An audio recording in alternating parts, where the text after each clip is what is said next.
So I must admit, I do find the whole mask thing fascinating, because it changes everything when you go out. The whole shopping experience is a bit joyless, to be frank, but it's necessary. You have to wear a mask. I get it. I mean, it takes a bit of getting used to, but I understand if it helps save lives, I'll wear a mask. It's not a big deal.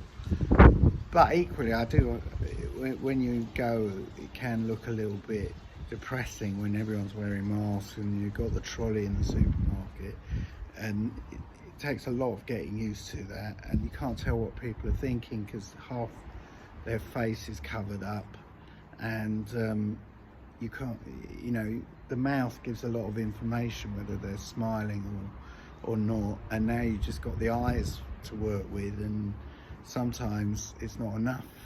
I mean, if you want to be positive, you could wink, but that can be misconstrued, especially at the checkout.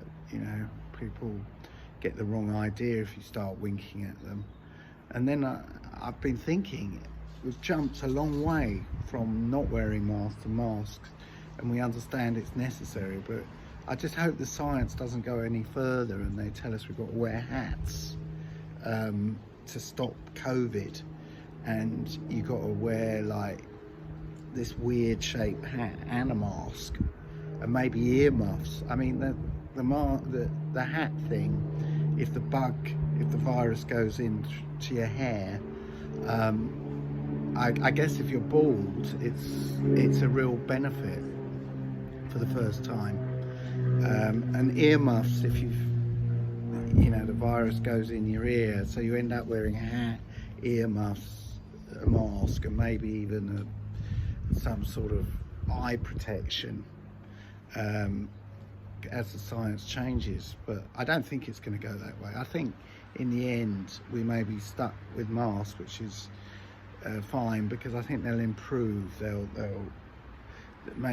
sort of, you'll be able to press a button and it will sort of go blue if you're happy and go red if you're angry, a bit like the traffic light system. But that's for the future generations.